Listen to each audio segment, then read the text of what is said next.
A paz do Senhor, você que já está comigo, Deus abençoe sua vida. Seja bem-vinda, irmã Maria do Carmo. Deus abençoe rica e abundantemente. Vamos estar esperando mais alguns irmãos estarem conectando para que a gente possa fazer a leitura. Você que está aí comigo já, pode abrir aí a sua Bíblia na carta de Paulo aos Gálatas, capítulo 2 e o versículo número 20. Gálatas 2, 20. É onde nós vamos estar meditando nessa oportunidade.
Pai do Senhor, irmã Marlene, seja bem-vinda. Deus abençoe, em nome de Jesus. Manda um abraço aí pro irmão Aldir.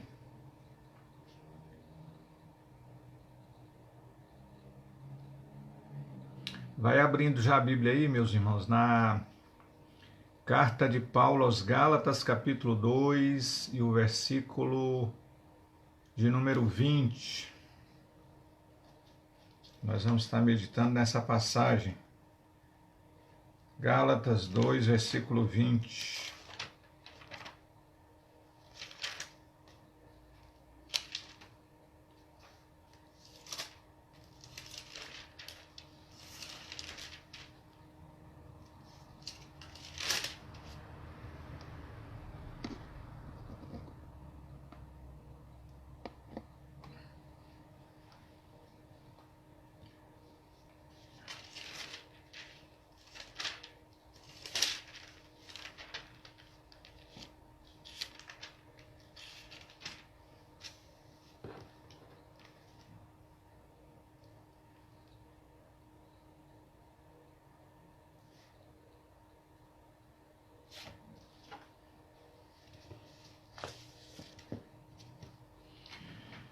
Muito bem, glória a Deus. Então vamos estar fazendo a nossa leitura de hoje, né?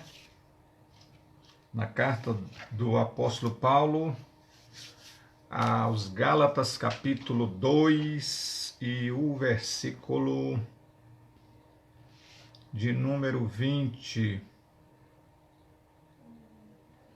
para nós estarmos meditando. Vamos ler juntos. Diz a palavra de Deus: Já estou crucificado com Cristo, e vivo, não mais eu, mas Cristo vive em mim. E a vida que agora vivo na carne, vivo-a na fé do Filho de Deus, o qual me amou e se entregou a si mesmo por mim. Maravilha, hein? Eu quero fazer essa mesma leitura aqui também nessa Bíblia de edição católica, para que a gente possa comparar a Escritura com a Escritura. Então vamos lá, Gálatas, capítulo 2 e versículo 20. Aqui na Bíblia de edição católica. Como é que fala? Vamos lá. Eu vivo, mas já não sou eu. É Cristo que vive em mim. A minha vida presente na carne, eu a vivo na fé do Filho de Deus, que me amou e se entregou por mim. Boa essa tradução, né? Vou ler de novo aqui, ó. Gálatas 2:20. Eu vivo, mas não sou eu. É Cristo que vive em mim. A minha vida presente na carne, eu a vivo na fé no Filho de Deus, que me amou e se entregou por mim. Glória a Deus. Então, essa foi a leitura que nós temos aqui na Bíblia de Tradição Católica. Vamos lá. Eu já peço você que vá, se você puder, compartilhando o conteúdo, convidando mais pessoas para estarem ouvindo a palavra de Deus, que é nossa fonte genuína de avivamento, nosso alimento diário, nosso pão diário, a Bíblia Sagrada, para que possamos cada dia mais sermos libertos no poder dessa palavra. Amém? Então esse é o tema hoje. Não vivo mais eu. Né? Muito bem, se nós estivéssemos num templo, né, templo físico, e esse templo tivesse lotado de pessoas ali, e nós fôssemos perguntar, né? Eu perguntasse para os irmãos que ali estivessem, em quantos dos irmãos que ali estavam, Cristo estaria vivendo de fato, de verdade, neles. Quantos podem afirmar que isso é verdade na sua vida, né? Que Cristo vive em mim, não sou mais eu que vivo. Com certeza ninguém ficaria com a mão abaixada, né? Todo mundo levantaria a mão. Eita, Cristo vive em mim. Cristo vive em mim. Todo crente vai falar isso. Toda pessoa que está ali dentro da igreja vai abrir a boca para falar, não é? Mas nós vamos mergulhar um pouco aqui nessa expressão de Paulo, para que a gente possa fazer uma autoanálise, né? A primeira pessoa a ser observada sou eu mesmo, cada um de nós individualmente, né? Examine-se, pois, o homem a si mesmo. Nós temos que todo dia estar diante do espelho, olhar para nós mesmos e fazer essa autoavaliação, né?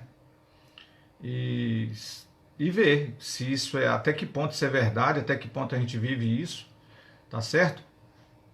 Então nós vamos usar o exemplo de Paulo para falar de Jesus, né? Esse homem chamado Paulo, né? Eu vou falar assim rapidamente esse contexto, porque eu quero crer que é de conhecimento de todos. Então esse homem chamado, a priori chamado Paulo nas Escrituras, Paulo não, Saulo, ele nasceu na cidade de Tarso e pertencia à tribo de Benjamim. Nós podemos conferir isso em Atos capítulo 9, versículo 11, e Filipenses capítulo 3 e versículo 5. Então Paulo era da cidade de Benjamim, da tribo de Benjamim e natural da cidade de Tarso. Ele deve ter nascido, né, segundo o que se vai estudando, ele deve ter nascido mais ou menos uns 10 anos depois de Cristo. Então, em Atos 7, versículo 58, quando se fala pela primeira vez ali desse homem chamado Saulo, diz que ele era um jovem, né? Ou seja, jovem para aquela época deveria ter mais ou menos essa idade aí, de uns 27, né? Para 30 anos. No caso, ele deveria ter ali, né, seus 27 anos. Ele nasceu mais ou menos uns 10 anos depois de Cristo, então Cristo estaria com 33 anos, mais ou menos uns 23 para 25 anos, vamos colocar dessa forma, né? Não quero correr isso, passar a informação errada. Mas veja bem, então ele tinha dupla cidadania, adquirida por seu pai, não é? Então ele tinha cidadania judaica e cidadania romana. O seu nome hebraico era Saulo, o seu nome romano era Paulo, tá? Nós podemos conferir isso na Bíblia, lá em Atos 16, capítulo 37 ao 40, e Atos 16, né? Atos 16, do 37 ao 40. Então, Paulo, ele tinha dupla cidadania. É tanto que quando eles o prendem lá em Atos 16, ele evoca essa questão da sua cidadania, né, para o fato de não o tratarem daquela forma. E quando ele também apela para César para ser julgado em Roma, ele também faz uso da sua cidadania romana, tá? Ele é encontrado pela primeira vez em Atos capítulo 7, versículo 58 até o capítulo 8, versículo 1. Tá? Lá em Atos, quando ele vai consentir na morte de Estevão, porque a igreja ali começa a ser perseguida de morte devido aos milagres e devido à notoriedade que os discípulos começaram a ter, né? Então houve a perseguição religiosa por parte dos judeus, dos religiosos da época. Então Paulo ele se apresenta como um agente de perseguição contra a igreja, contra essa comunidade que agora falava de Jesus, tá? Então lá em Atos capítulo 7, versículo 58, diz o seguinte: Atos 7, 58. E expulsando-o da cidade, o apedrejavam, né? Isso está falando de Estevão. E as testemunhas depuseram as suas vestes aos pés de um jovem chamado Saulo, né? Muito bem. E Atos 8, primeiro, e também Saulo consentiu na morte dele, e fez-se naquele dia uma grande perseguição contra a igreja que estava em Jerusalém, e todos foram dispersos pelas terras da Judéia e da Samaria, exceto os apóstolos. Então, ali Saulo aparece como agente de perseguição da igreja devido ao crescimento que a igreja estava apresentando, né? Então, o seu primeiro contato com a igreja foi um contato de perseguição, de punição, de querer suprimir esse movimento que agora começava a crescer de maneira vertiginosa. Então Paulo ele não gostava de crentes, detestava os crentes, essa nova doutrina, esse novo ensinamento, essas boas novas que ia de encontro a tudo aquilo que ele tinha aprendido no judaísmo. Então qual era a melhor maneira de barrar isso? Matando os crentes. Então a gente conhece a história da sua conversão, né, quando ele pede cartas com autorização para ir perseguir crentes na cidade de Damasco, né? Vamos lá. Então ele tinha formação de fariseu, né? Ele era um judeu fariseu, aprendeu aos pés de Gamaliel. A gente confere em Atos 23, 6, Filipenses 3, 5 e Atos 22, 3, né? Ele era zeloso na obediência da lei. Ele era zeloso. Tão zeloso que para defender a lei ele chegava ao ponto de querer matar, né? Ou consentia na morte, principalmente daquela época, dos crentes, dos cristãos. Poliglota, falava mais de uma língua, falava o grego, falava o hebraico, né? E discípulo de Gamaliel, aprendeu aos pés de Gamaliel e era fabricante de tendas. Qual a relação desse homem com a igreja? Primeiro, ele era um perseguidor violento, já frisei isso. Em segundo lugar, ele se voluntariou para continuar a perseguir a igreja. Atos capítulo 9, versículo 1 e 2. Todo mundo conhece essa história, né? O caminho de Damasco. Sua conversão no caminho de Damasco, em Atos 9. Ali o Senhor vai e intercepta ele e ele cai por terra, e ali o Senhor se revela a ele. A partir daquele momento, a vida dele começa a ser transformada. Tá? Então, e ele morreu defendendo a igreja e o evangelho. Veja bem, que reviravolta. Ele começa, o primeiro contato da vida dele com a igreja foi o contato de perseguição, de suprimir o movimento do evangelho. E no final de sua vida ele morre para defender aquilo que ele perseguia. Olha o que Deus faz, né? Então por isso que a vontade de Deus a priori não é matar quem persegue a igreja, é trabalhar para a conversão destes, né? Então vamos lá. Agora vamos falar de pelo menos 4 lições dessa expressão que Paulo usa, né? Depois disso tudo, de perseguição, da sua conversão, do seu ministério, que quando ele vai iniciar o ministério, o Senhor Jesus disse para Ananias, né? Ir lá e orar por ele, porque ele era um vaso escolhido, um cara que era perseguidor da igreja. Deus diz, né? A Ananias ficou meio receoso, porque já sabia quem era ele, e Deus fala para Ananias, não, pode ir porque ele é para mim um vaso escolhido, e eu lhe mostrarei o quanto importa padecer por meu nome. Então, o ministério de Paulo foi um ministério sofrido, né, e muito dolorido. A gente vê isso relatado em todo o seu ministério, né? Então ele apanhou por causa do evangelho, ele foi para a prisão, levava açoites, né?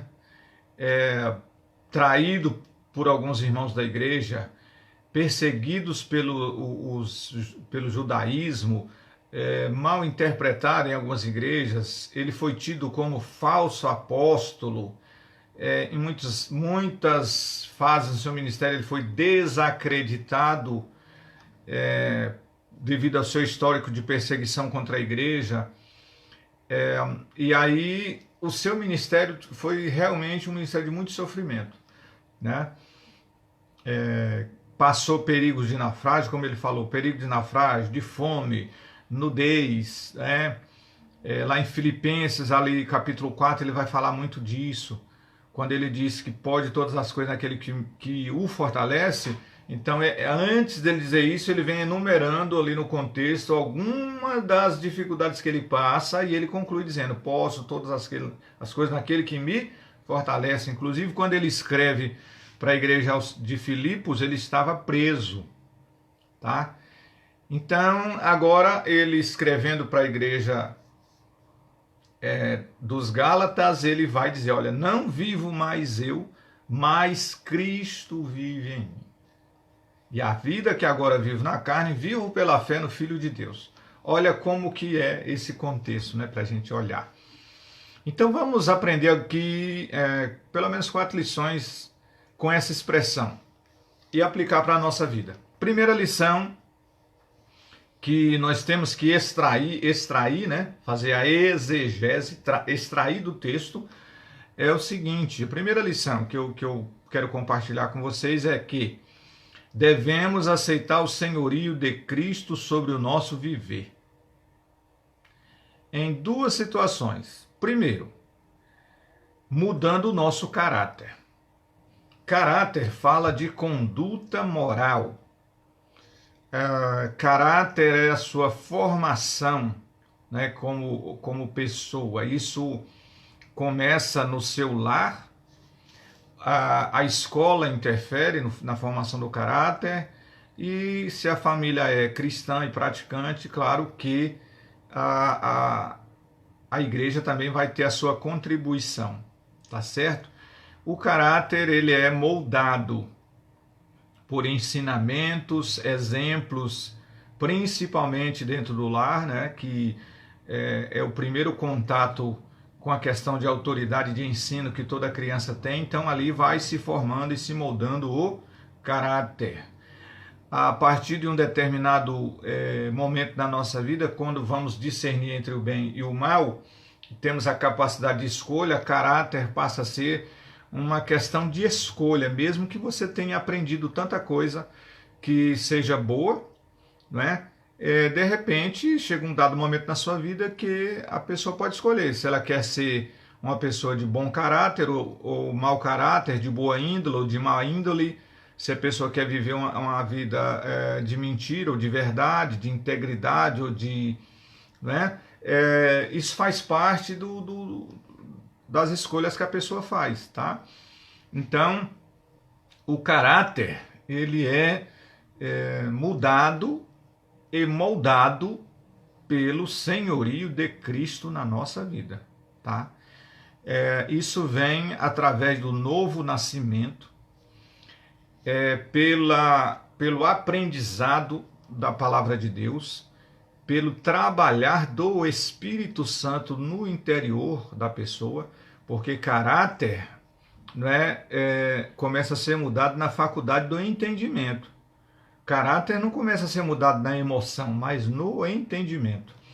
Quando eu começo a entender que eu preciso de mudança, é quando eu entro para o Evangelho e ali, através do conhecimento do Evangelho, eu vou percebendo, né, que a minha vida precisa de mudanças, a minha índole, tá? Isso vai falar do nosso comportamento, do nosso testemunho a partir do momento que eu vou me aliançar com Jesus. Então, caráter, irmão, é questão de escolha. Não basta a pessoa estar dentro da igreja, dentro de uma comunidade cristã, ali mesmo onde o pastor, os líderes são bons discipuladores, ensinam a palavra sistematicamente, mas se a pessoa escolher levar uma vida dissoluta, sem comprometimento nenhum, isso faz parte do caráter ou do modo de vida que a pessoa escolheu, né?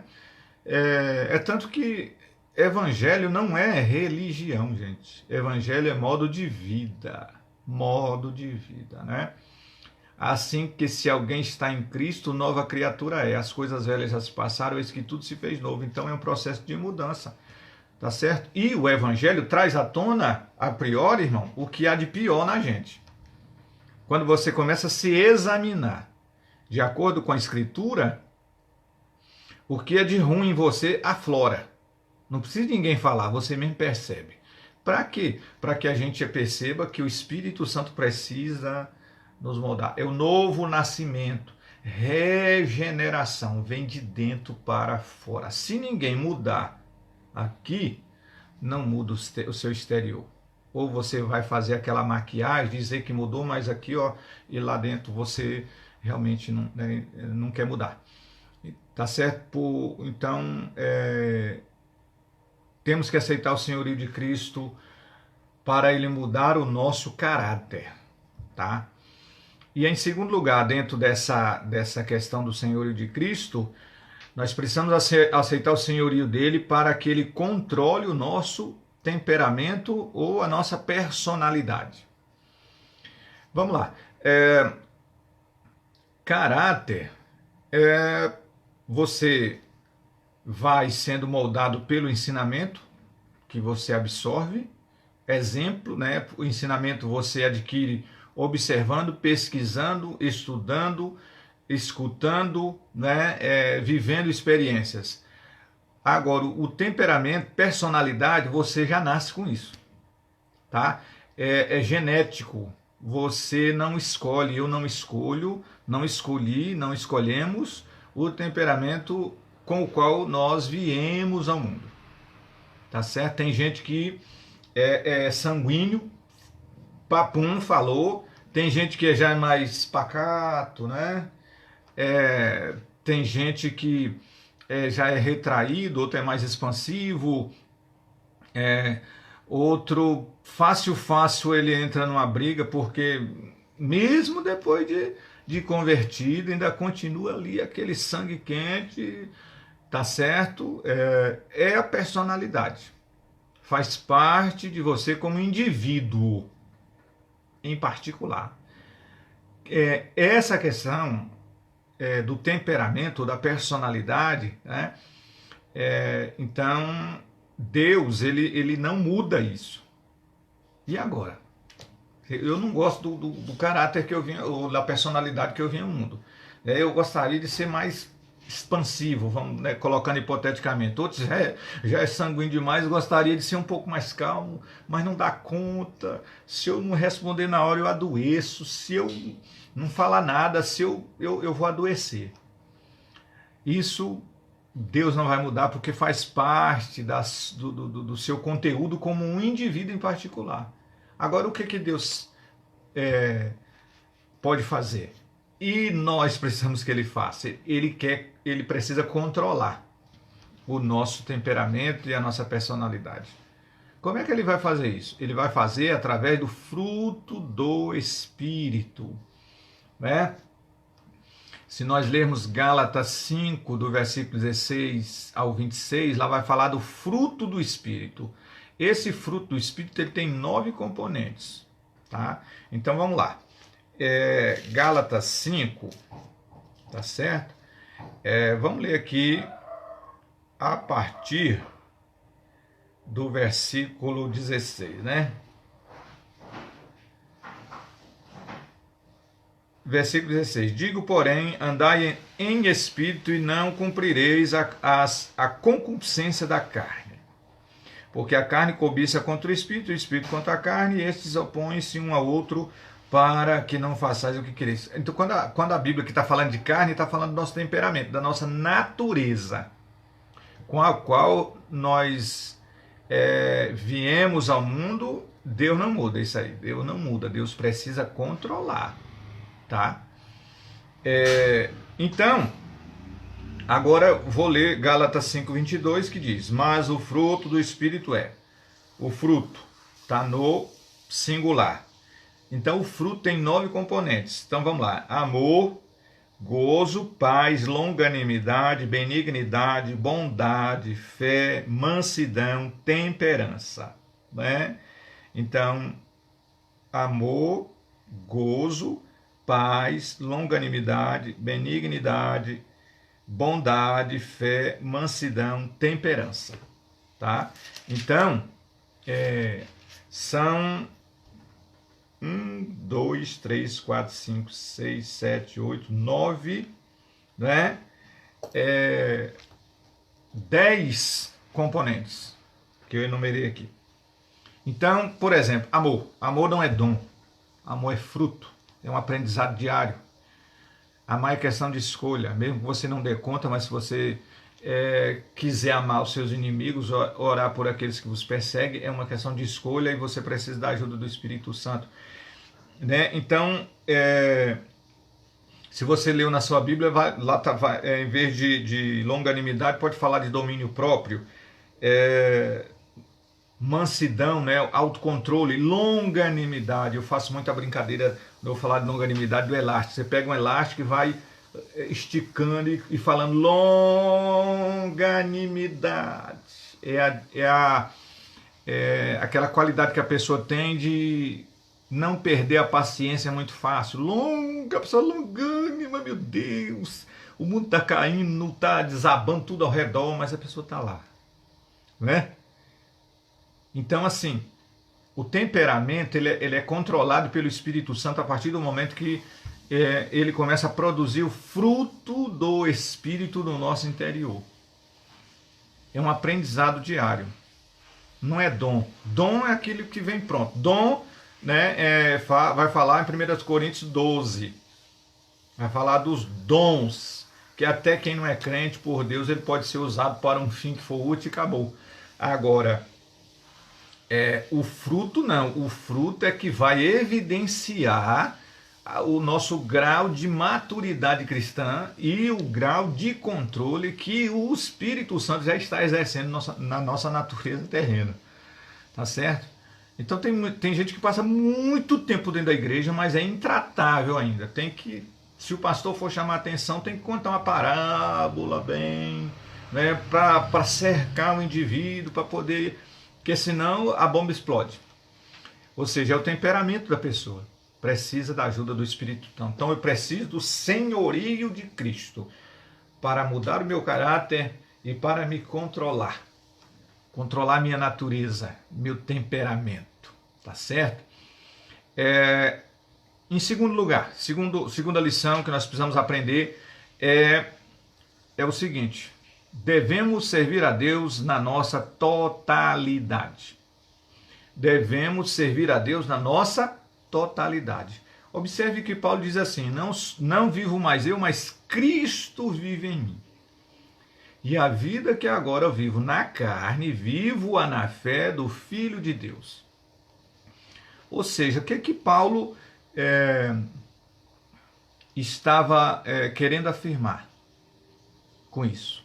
Eu devo servir a Deus na minha totalidade. Tá? 1 Tessalonicenses 5, 23, né? E o mesmo Deus de paz vos santifique em tudo, né? E o vosso espírito, alma e corpo sejam plenamente conservados íntegros para a vinda de nosso Senhor e Salvador Jesus Cristo, tá? Em Romanos capítulo 12, versículo 1 e 2, né? Vai falar disso também, olha só. Romanos capítulo 12, versículo 1 e 2. Rogo-vos, pois, irmãos, pela compaixão de Deus, que apresenteis o vosso corpo. Aqui, quando fala corpo, está falando da nossa totalidade. Em sacrifício vivo, santo e agradável a Deus, que é o vosso culto racional. Tá? Então, quando Paulo fala do corpo, está falando da nossa totalidade. Porque o nosso corpo é o nosso veículo, pelo qual nós damos vazão às nossas vontades. E para adorar a Deus, é necessário que tenhamos que apresentar a nossa totalidade. Por que eu falo isso? O Senhor Jesus também falou para a samaritana, né?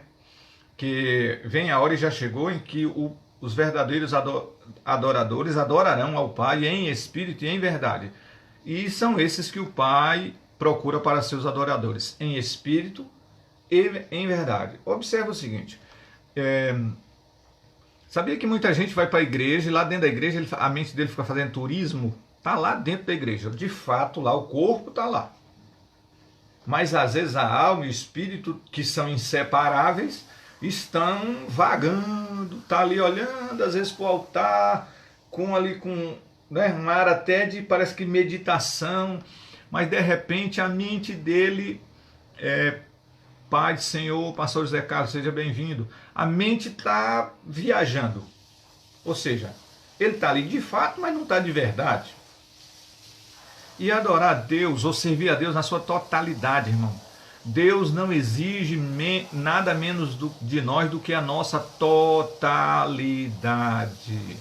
Não há verdadeira comunhão com Deus se você ainda tem tanta reserva na sua vida. Se você ainda não se entregou de fato e de verdade, se você não conseguiu renunciar a si mesmo para entregar-se totalmente a Cristo, a Deus, a sua obra. Olha o que Paulo está falando: não vivo mais eu, ou seja, a natureza de Cristo, a mente de Cristo, tá? Tomou conta do ser de Paulo. Quando Paulo diz isso, Paulo ele está dizendo: eu anulei a mim mesmo, eu renunciei a mim mesmo para que eu absorva a totalidade de Cristo, a plenitude de Cristo na minha vida. Então, quando Paulo ia pensar, a cosmovisão, a visão de mundo dele era a visão de mundo de Cristo. Quando ele ia enxergar ou ia analisar alguma coisa, a visão dele era a visão de Cristo. Quando ele ia tratar, aconselhar, quando ele ia fazer missões, quando ele pastoreava, né, ele chega a dizer que cumpria no corpo dele o resto das aflições de Cristo. Então ele vivia, transpirava, respirava Cristo. Esse homem que lá em Atos capítulo 8, não é? A Bíblia diz que ele respirava ameaças contra a igreja. O que é isso? O cara, naquela época ele estava tão indignado com a igreja, tão tomado de ódio, né, pela igreja, que ele deixou de respirar oxigênio e passou a respirar ódio. Eu preciso matar esses crentes, eu tenho que dar um fim nessa seita, eu tenho que jogar eles na prisão, eu tenho que exterminar esse negócio, eles não podem mais falar desse negócio de Jesus. Agora nós estamos aqui diante de um camarada O mesmo camarada que está dizendo que ele agora serve a Cristo na sua totalidade. Mente, corpo, alma e espírito, totalmente voltados para servir a Deus. Então, irmão, nós nunca vamos ter plena comunhão com Deus, nós nunca vamos ter, desfrutar de plena revelação com Deus se a gente for ainda cheio de reservas. Não, eu sirvo a Deus, mas esse canto da minha vida, Deus não pode se achegar. Eu sirvo a Deus, mas o meu achismo, olha, para servir a Deus é segundo as regras dele, não as nossas. Temos que aprender isso, tá certo? Olha o que Cristo fala em João 15, versículo 7, para a gente ilustrar, olha.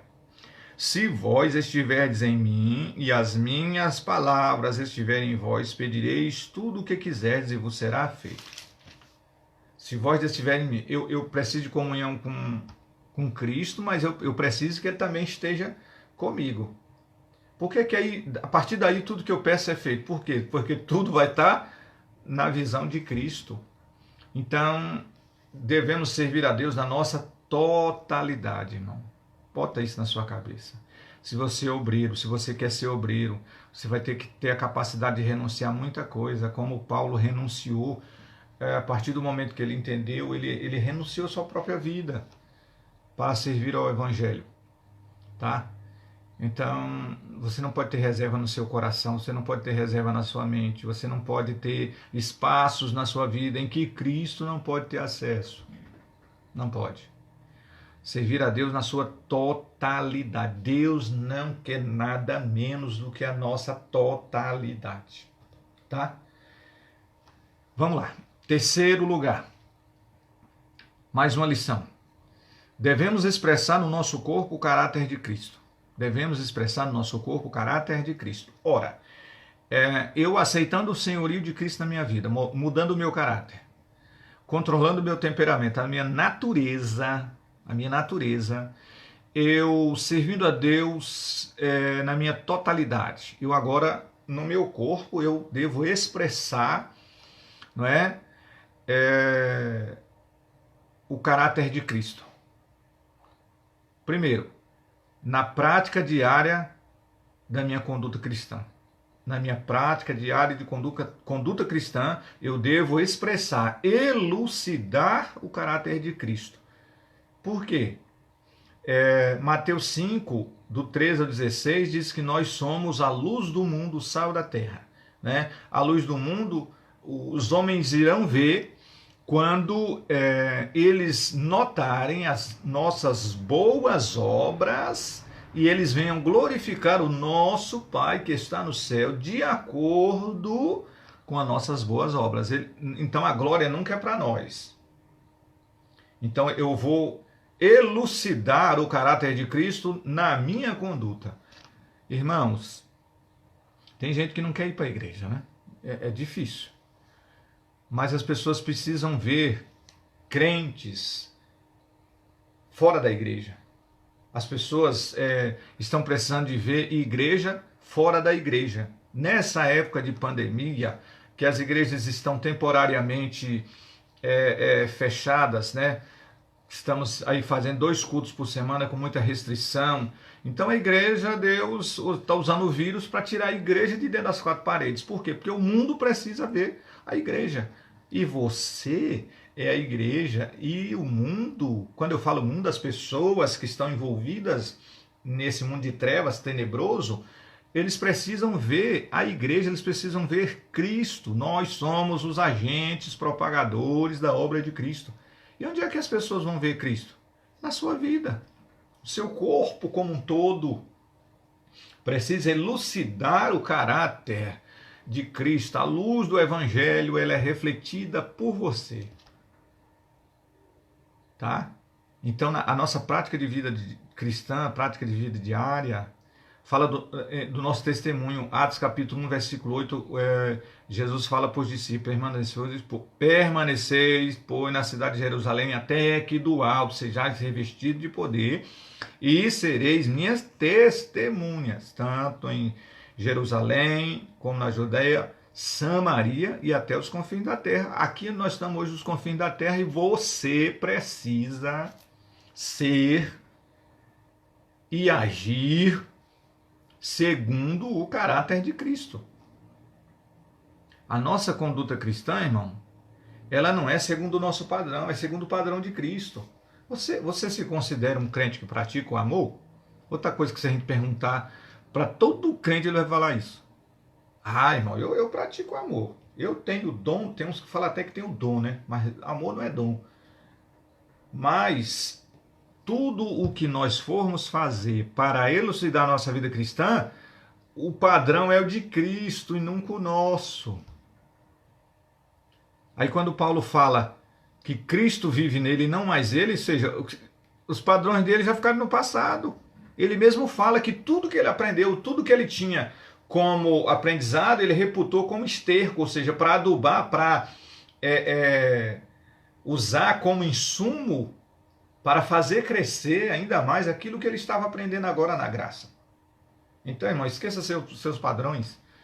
Se seu padrão de amor, quem sabe ele não está muito humano.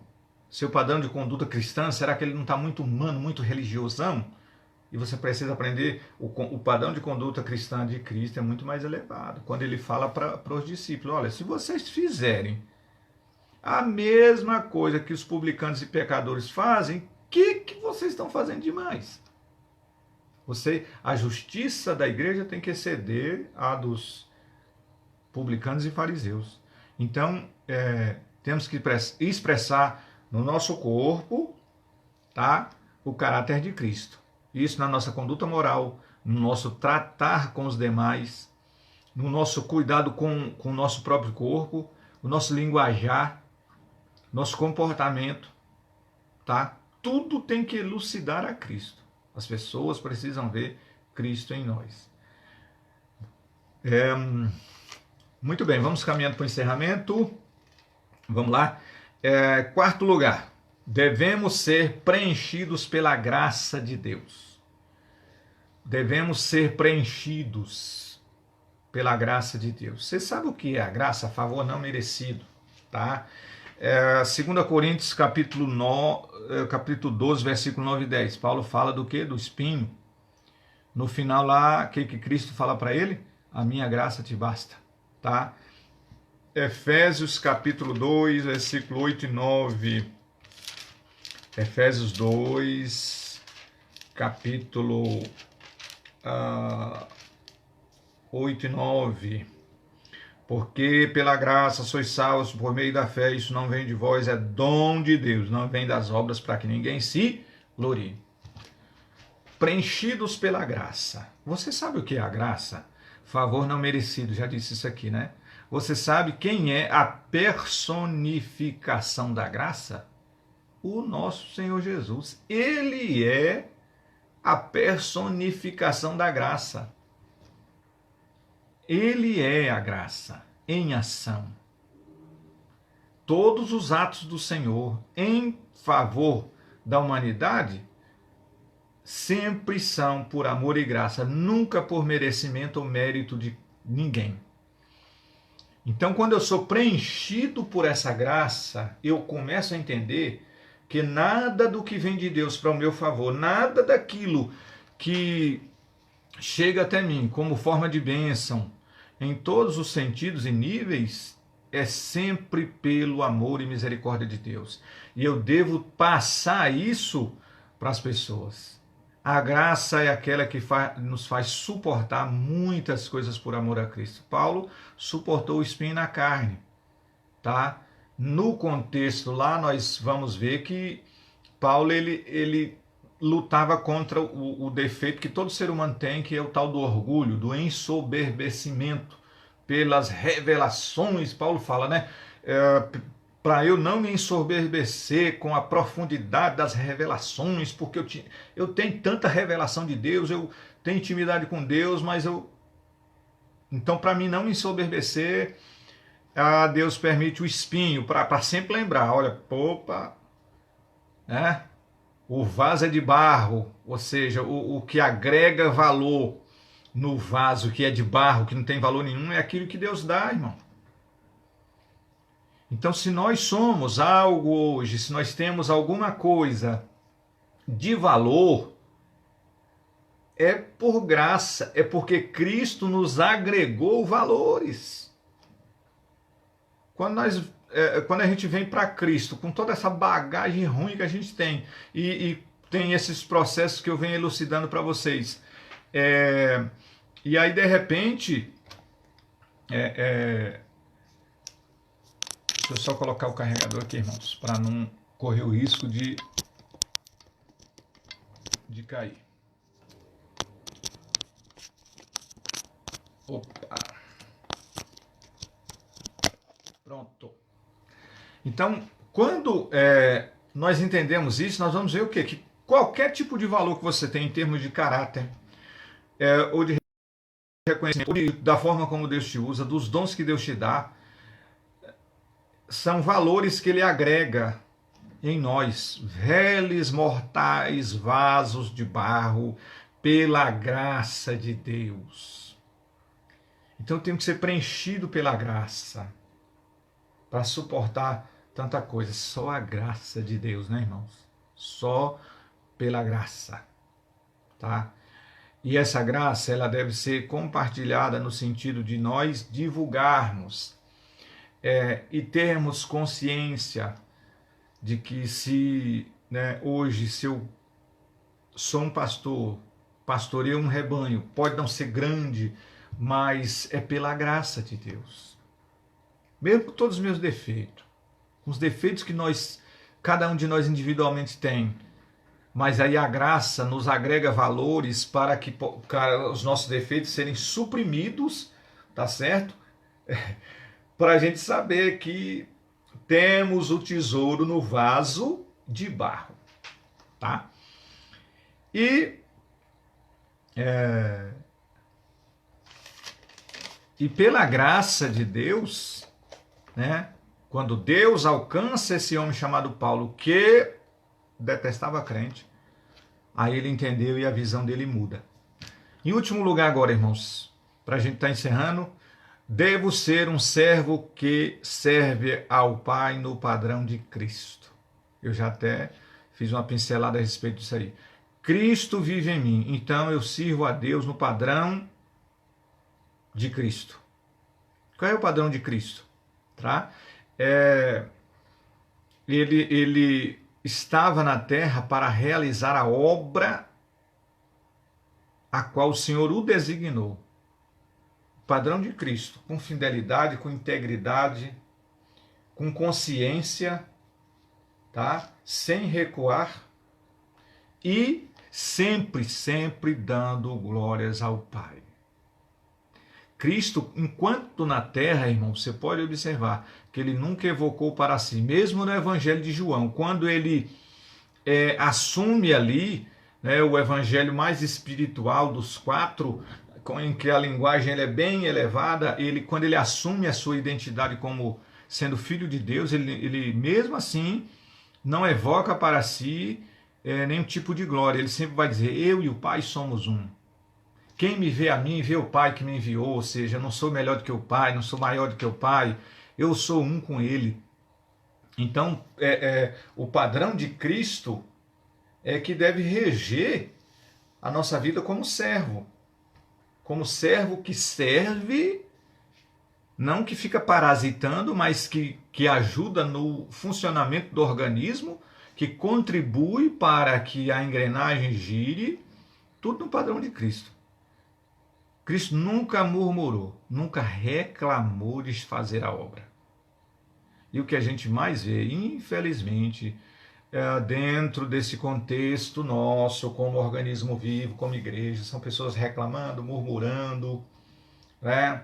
Obreiros que murmuram, servidores oficiais que murmuram, cristãos que não se pode pedir ou exigir ou dar algum tipo de missão que eles ou vão fazer, na maioria, infelizmente, na maioria, ou vão fazer mal feito, ou vão largar na metade do caminho, né, devolver para o pastor, toma aí o abacaxi, é melhor o senhor mesmo descascar, né? E quando está fazendo, na maioria das vezes, começa a esquecer do padrão de Cristo, começa a colocar seus próprios padrões, ou se amoldando, ou tentando inventar algum tipo de mecanismo, ou algum tipo de novidade. Não, irmãos, nós não podemos esquecer que tem um padrão para a igreja, tem um padrão para nós, como obreiros, pastores, servos de Deus, servas de Deus. O padrão é o de Cristo, tá? Ele é o padrão.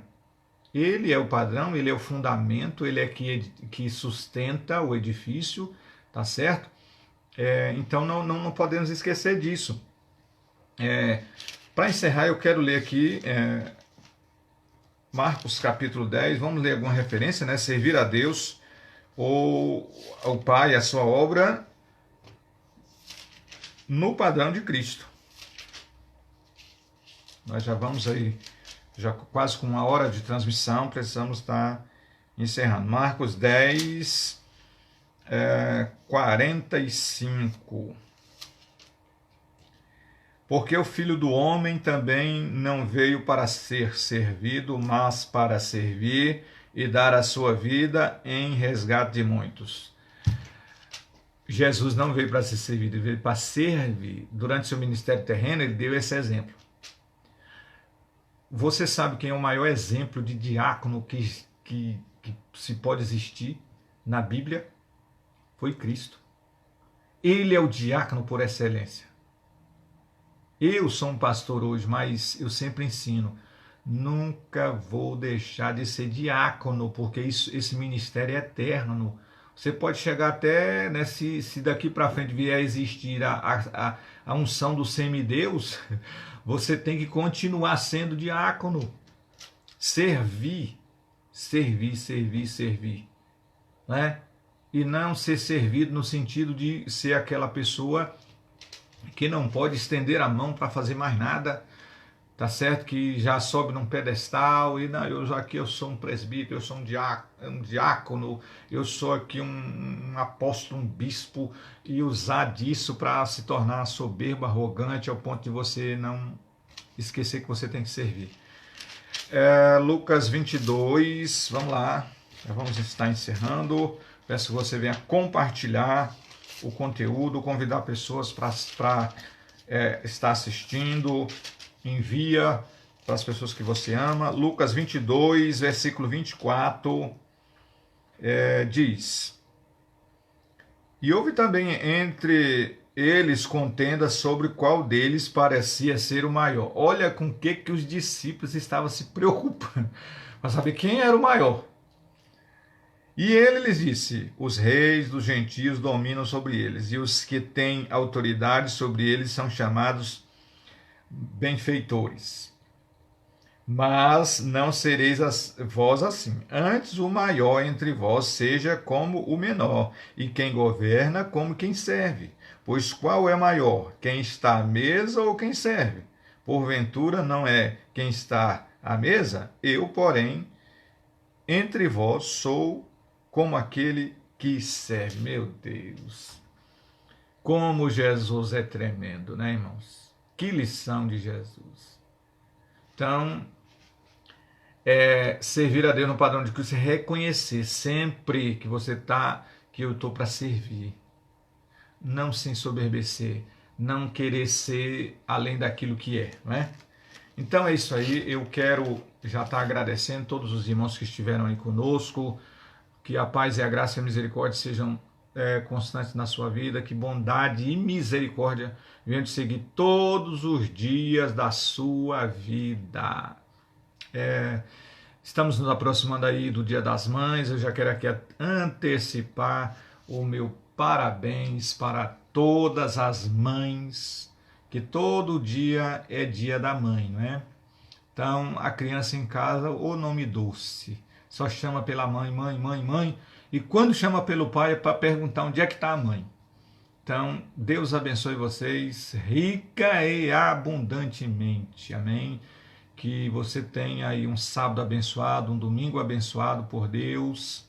Tá certo? Então, mais uma vez eu te peço, compartilha, divulga, envia para os seus amigos, faz uma sala de vídeo aí com seus amigos, para que mais pessoas sejam alcançadas pela palavra de Deus. Paz e graça sejam sobre todos, em nome de Jesus.